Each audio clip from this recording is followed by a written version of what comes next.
화장한 모습을 목표로 하는 것이 아니고요. 자연스럽게 큰 틀을 잡아주는 것을 목표로 하고 있습니다.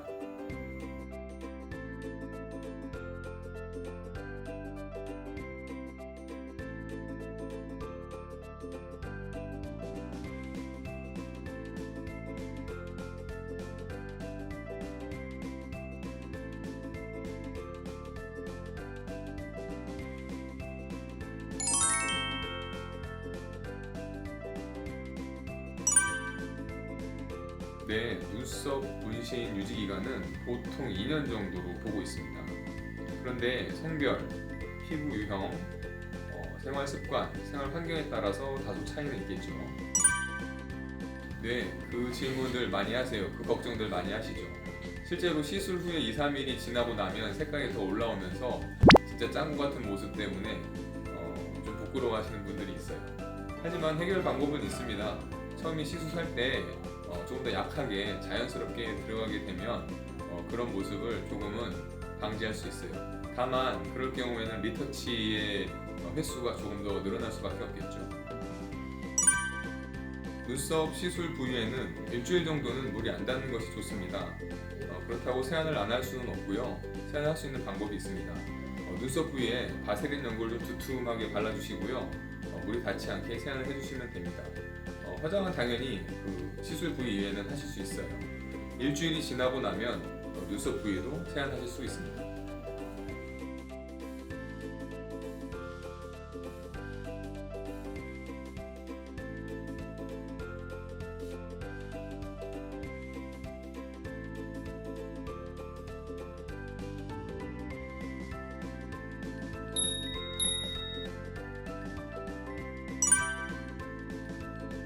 입술 주변에 수포가 올라오시는 분들이 종종 있으시죠. 네, 그런 분들은 단순포진 바이러스가 있는 경우입니다. 이런 분들은 시술 받게 되면은 수포가 올라오실 가능성이 높습니다. 그럴 경우를 대비해서 저희는 항바이러스 연고를 처방을 해드리고요. 필요한 경우에는 먹는 약까지 처방해드리고 있습니다. 상식적인 차원에서 생각하시면 될 것 같습니다. 크게 두 가지로, 하나는 마찰 금지, 또 하나는 자극 금지입니다. 네, 자극이나 마찰 이런 것들이 모두 비슷한 느낌이겠죠.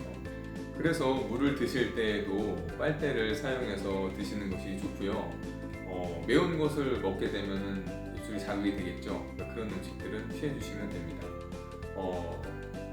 너무 주의사항을 지키시려고 스트레스를 받으실 필요는 없습니다. 어차피 리터치가 있으니까요.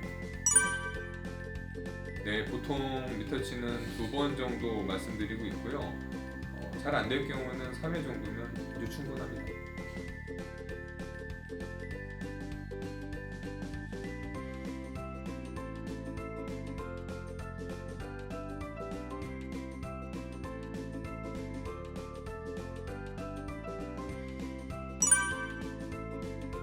네, 여러 가지 기법이 있어서 정확히 잘 모르시겠죠? 제가 알기 쉽게 설명해 드리도록 하겠습니다. 쉽게 생각하시면 됩니다.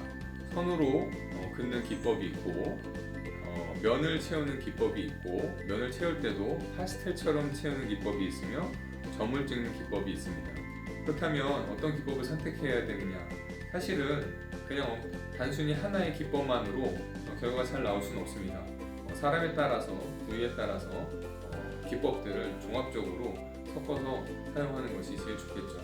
그래서 결국에는 콤비네이션 기법이 제일 정답이라고 말씀드릴 수 있습니다. 통증은 굉장히 좀 주관적인 면이 있습니다. 그래서 어떤 분들은 굉장히 편안하게 잘 받으시는 분들도 있고, 아프지만 좀 참으시는 분들도 있고, 또 어떤 공포심과 불안 때문에 굉장히 아파하시는 분들도 계세요. 그래서 통증이라는 것은 뭐 이게 아프다 안 아프다 얘기하기는 좀 어렵습니다. 하지만 저희는 이제 병원이고, 그래서 제가 통증 관리를 적극적으로 신경을 쓰고 있습니다. 마취 크림도 있고, 마취 주사도 있고, 정말로 어떤 공포심과 불안이 있으신 분들의 경우에 있어서는 수면 마취도 시행하기도 합니다. 가장 큰 차이점은 전문적인 마취로 통증을 관리할 수 있다는 점과 레이저 문신 제거 등 사후 관리가 완벽하게 이루어질 수 있다는 점입니다. 그리고 당연히 의료적인 부분이 있기 때문에 약 처방이라든지 소독이라든지 그런 것들에 대해서 철저히 시행하고 있습니다. 예, 기존에 병력이 있으신 분들 시술 받기 조금 걱정하실 수 있는데요. 그런 것들 제가 충분히 상담해드리고 상태에 따라서 사후 관리를 해드리고 있습니다. 켈로이드나 당뇨가 있다고 하시더라도 받으시는데 무리는 없습니다. 관형과장 시술을 고민하시는 분들은 오늘 영상이 유용하게 사용되었으면 좋겠고요. 내용이 좋으셨다면 구독, 좋아요, 알림 설정까지 부탁드리겠습니다. 감사합니다.